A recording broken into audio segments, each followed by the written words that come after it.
Hola, buenas tardes. Son la 1:04 del 9 de abril, hoy Jueves Santo, y estamos con dos miembros de Frena la Curva, con Ainhoa y con Mariana. Ainhoa es colaboradora de Frena la Curva y experta en temas de medio ambiente, medio ambiente urbano. Y Mariana colabora también con Frena la Curva, es moderadora y además trabaja en temas de participación ciudadana con laboratorios de innovación ciudadana desde Zaragoza. Una desde Zaragoza, Mariana, y Ainhoa desde Sevilla. Bueno, os hemos querido asaltar, hablamos con Raúl Oliván, hemos conocido el proyecto de Frena la Curva desde sus orígenes, pero queríamos desde Gobierno Transparente hacer pues una recapitulación de cómo han sido estas semanas desde que nace Frena la Curva. Vamos a empezar con Mariana. ¿Cómo nace la idea de Frena la Curva? Bueno, la idea de Frena la Curva nace, yo diría, y la puedo definir así, ¿no? Prácticamente desde inquietudes de la ciudadanía, ¿no? Por ver exactamente, por plantearse la preocupación de cómo iban a poder canalizar las necesidades que iba a poner la ciudadanía para dar respuesta justamente a todo lo que vendría después, ¿no? Digamos que es un proyecto que de alguna manera ha podido prever las situaciones que iban a ocurrir, ¿no? Logísticamente se arma más o menos durante el fin de semana, entre el 12, 13, 14, 15 de marzo por allí, con una serie de entre 20 y 30 personas más o menos que comienzan a trabajar para justamente poder armar todo lo que es la columna vertebral y no solamente intercambiar ideas, sino de manera operativa sobre todo, ¿no? Para ver cómo se le podía dar forma a lo que sería posteriormente Frena la Curva, de manera que comienza con todo un proceso de ideación, sobre todo de conexión con personas claves de distintas disciplinas también, de manera que todo el mundo pudiera aportar y pudiera sumar a lo que posteriormente sería Frena la Curva, ¿no? Que luego nace pues como una plataforma de innovación ciudadana y de resiliencia cívica que es capaz de canalizar iniciativas de la ciudadanía y dar respuesta a las necesidades de la población, ¿no? Muy bien. Ainhoa, ¿y cómo llegas tú a colaborar en Frena la Curva? ¿Cómo te enteras? ¿Cómo son esos primeros pasos? Bueno, realmente cuando Raúl Oliván, que lo has mencionado previamente, de la app, lanza una convocatoria abierta en Twitter el día 12 de marzo en la tarde para una reunión el día 13 de marzo en donde una serie de personas se van a reunir abiertamente para discutir si se pone en marcha algún tipo de plataforma repositoria de recursos para ayudar a la ciudadanía en los tiempos de confinamiento que iban a llegar. Yo recojo esta invitación de Twitter, le mando un mensaje privado y me apunto a la reunión que fue el 13 de marzo. Ese 13 de marzo, ya en la reunión, pues acordamos en que lo que en principio se había pensado como una especie de Wallapop no iba a funcionar porque ya se estaba poniendo en marcha un montón de mecanismos a nivel de España de ese tipo. Entonces pensamos en esta plataforma de código abierto que fuera replicable, escalable y que se pudiera multiplicar después. Entonces ahí se sumaron, en esas 24 horas, se sumaron pues diferentes laboratorios de España, se fueron sumando desarrolladores TICs, hubs, emprendedores, activistas, hackers, todo el mundo, y fuimos durante 24 horas metiendo todo ese repositorio para ir online al día siguiente con una respuesta ya efectiva para la ciudadanía en cuanto a recursos de todo tipo. ¿Qué hacer con los niños? Sí, termina. Sí. Qué hacer con los niños, apoyo psicológico, la comunidad de los makers, muy importante, que estaban ya poniendo sus ideas sobre la mesa, voluntariado en vecinales, iniciativas de todo tipo.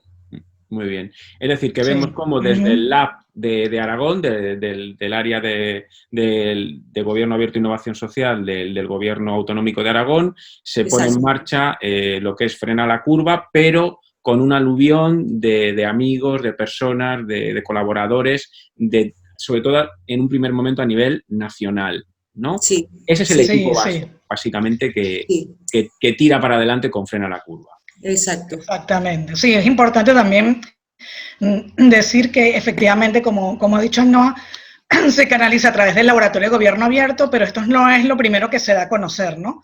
sino el sello del Laboratorio de Gobierno Abierto probablemente la gente lo conoce en una etapa posterior. Sí. Entonces, esto es importante destacarlo porque además es una plataforma que conecta directamente con el sentido de ciudadanía.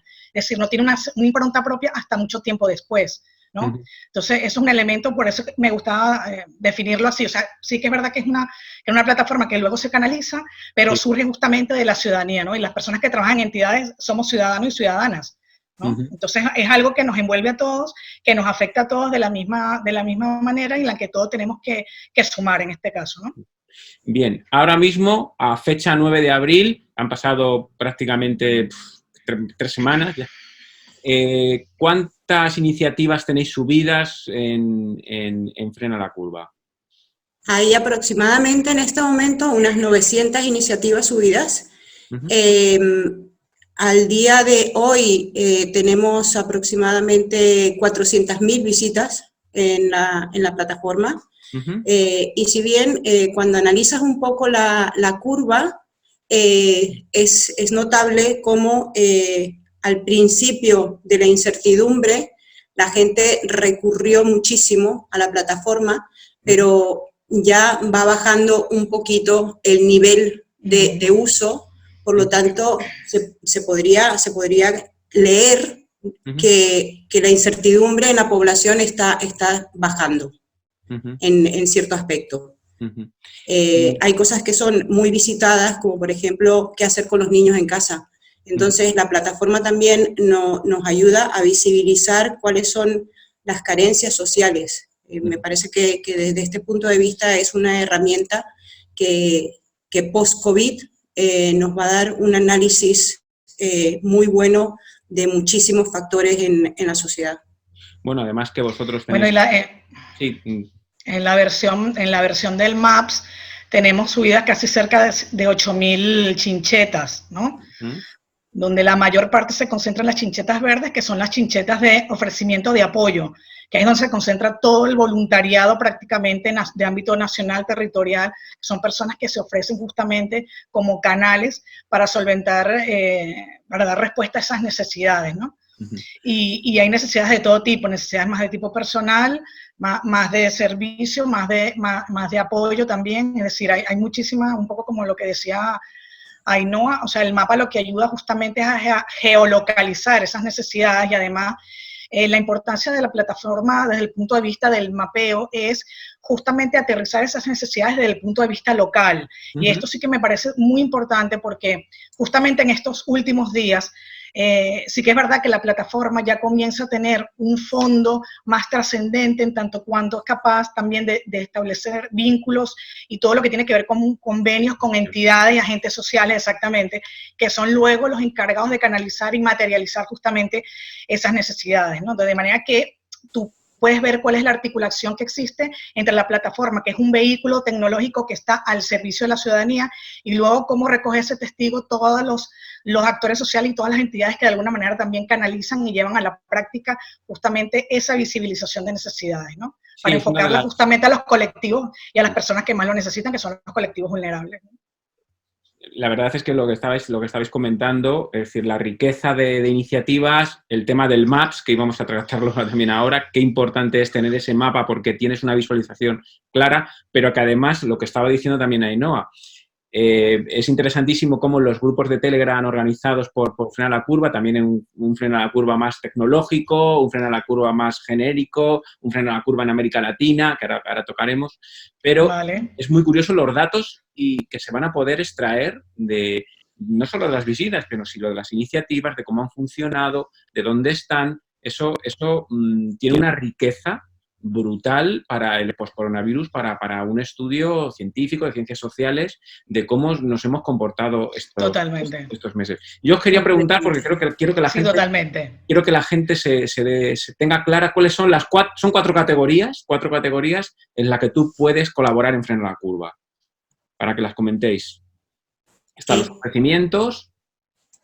Esa es palabra territorio de Mariana en mapas. Eso es decían preguntas en mapas. Vale. Sí, están las necesidades, que son las chinchetas rojas, que son las necesidades propias, como por ejemplo, en las primeras semanas del COVID, por ejemplo, había muchos sanitarios pidiendo mascarillas, ¿no? Entonces, bueno, son necesidades propias que había que cubrir, ¿no? Luego están las necesidades de intermediación, que son las chinchetas naranjas, que, por ejemplo, yo estoy en mi casa, pero conozco que tengo un conocimiento sobre un vecino, sobre un amigo que está en una localidad que está viviendo con una persona mayor que está confinada y necesita que una persona haga la compra, por ejemplo. Entonces, yo sirvo de canal de intermedio y subo mi necesidad como canal intermedio, ¿no?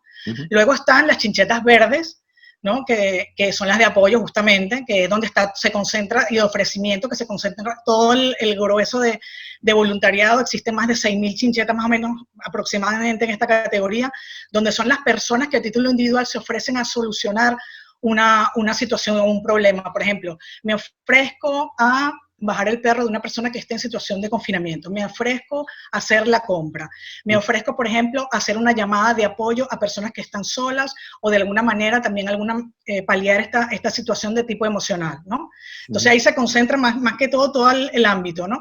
Y luego están las chinchetas azules, que son las de servicio, donde intervienen ya directamente todo lo que tiene que ver con el tejido organizado, es decir, entidades que suben sus servicios también, voluntariado también, todo lo que tiene que ver con los funcionarios, por ejemplo, el funcionariado voluntario, que también está haciendo una labor extraordinaria también, ¿no? Ofreciendo servicios de información a todas las personas que de alguna manera quieren saber un poco cómo pueden solucionar su situación en distintos ámbitos, ¿no? De manera que el mapa tiene, no solamente visibiliza las necesidades, sino que las organiza. Eso también es muy importante, porque las personas que quieren consultar una chincheta o un servicio pueden ampliar el radio de acción local y también ampliarlo en otras localidades del mapa si tiene familiares o personas conocidas en otras localidades, ¿no? Con lo cual el alcance del mapa es mucho mayor y el impacto social que tiene el mapa también es mucho mayor, porque el radio de alcance se abre, ¿no? Entonces, en ese sentido, pues cumple una funcionalidad muy importante de reflejar justamente esa parte de activismo positivo que se refleja desde la ciudadanía. Oye, pues entrando en algo más, a lo mejor más de carácter personal o más subjetivo, a cada una, empezamos por Ainhoa. Sí. ¿Cuál ha sido la iniciativa o un par de iniciativas que os han llegado un poquito más hacia el corazón o que os han causado, pues no sé, un especial cariño, ¿no? Por quién la ha puesto o por qué tema trataba? Bueno, a mí no me gusta mucho hacer la diferencia entre las iniciativas, porque creo que desde el más pequeño hasta el más grande, todos los que colaboran son igualmente importantes, da igual el tamaño. Pero sí que me tocó mucho la emoción y inclusive hasta lloré y todo, de una persona que subió una iniciativa donde ofrecía un saco de 3 kilos de patatas que tenía en casa por si alguien lo necesitaba. Fíjate. Entonces, eso me mostró la inmensidad de Frena la Curva, ¿no? O sea, es una plaza abierta en donde todo el mundo, desde el más grande hasta el más pequeño, desde gestos inmensos como el de Carlos Latre ayer con su Yo me corono, ya va por 1.800.000 euros recaudado, hasta esta persona que ofrece un saco de patatas, que es que cada español es importante y que todo el mundo tiene que tener voz y todo el mundo quiere ayudar. En su pequeña o gran medida, pero se está viendo como hay muchísima buena gente y tenemos que empezar a pensar que la gente es buena de base. Mariana, ¿en tu caso? Bueno, en mi caso tendría muchísimas cosas que comentar, pero bueno, coincido con Ainhoa justamente en eso, que todas las necesidades, todas las personas que han subido algún tipo de necesidad son igual. Se ha quedado un poquito cortado ahora. Sí.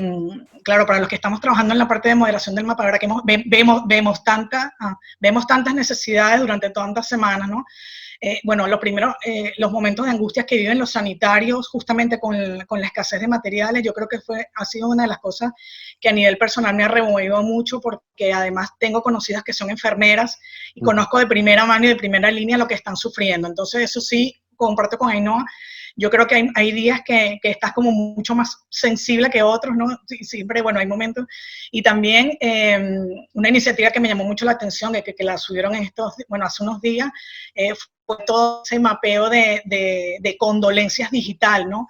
Para personas que no pueden ni siquiera enterrar a sus seres queridos ni a sus familiares, por lo menos poner un mensaje en un mapa. Yo ese día no podía ni siquiera comentar la iniciativa, porque realmente, o sea, me impactó tanto y me sensibilizó tanto que dije, no puedo ni comentar porque me pareció primero súper fuerte, pero luego sí que es verdad que como seres humanos necesitamos de alguna manera canalizar nuestros sentimientos, ¿no? Entonces, la parte también de los fallecidos es una cuestión bastante tremenda, sobre todo por la cantidad de necesidades de atención psicológica que suben las personas a la plataforma, en donde necesitan también un apoyo, y no solamente eso, sino un acompañamiento. Seguido a esto, el elemento de las personas mayores es algo que a mí también me toca bastante la fibra. Muchísimas mayores solas, mayores y, bueno, personas mayores en general que viven en sus domicilios solos y que están pasando esta situación de confinamiento solos.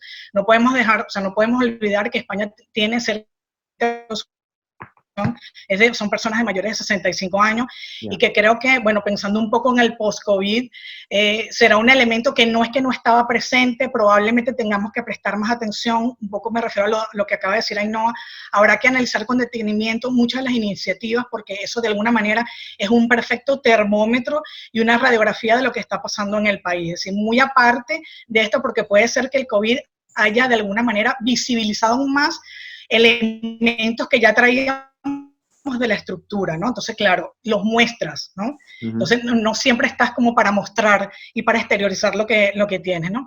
Otra de las iniciativas que me ha parecido también tremendas son las que tienen que ver con violencia de género. Lo de la mascarilla 19 en colaboración con los farmacéuticos, en clave de simbología, es tremendo. O sea, es tremendo porque te da una sensación de que, y puedes pensar qué es lo que está pasando en muchos de los hogares de nuestro país con esta situación. Y muy seguido a eso, que no tiene por qué estar relacionado, pero en algunas veces sí, iniciativas sobre el maltrato de los animales, ¿no? En situaciones como, por ejemplo, que los maltratadores, de alguna manera también, el animal pasa a ser también una víctima, y comienzan a surgir iniciativas justamente para esto. Por favor, necesitamos pues lugares que permitan coger los animales de personas que ejercen el maltrato. Entonces, claro, ya cuando tú ves ese tipo de cosas, bueno, y son iniciativas que han ido surgiendo más o menos, no digo desde el principio, pero sí se han ido sumando después.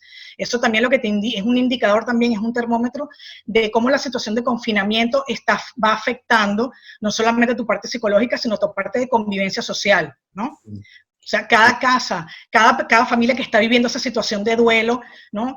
Es como lo que tú te pones a pensar justamente en el qué es lo que está pasando, ¿no? Y en este sentido comparto la opinión de Ainhoa. Creo que Frena la Curva es una iniciativa, bueno, a mí me gusta explicarla más como una experiencia de transformación, más que iniciativa. Al principio, tú la ves desde ese punto de vista, pero ya cuando forma parte de él, ya tú eres capaz de explicar cómo esta iniciativa te ha transformado a ti y cómo tú puedes generar transformación en los demás, ¿no? Y yo creo que Frena la Curva es un ejemplo perfecto de construir ventanas donde los demás construyen paredes, ¿no?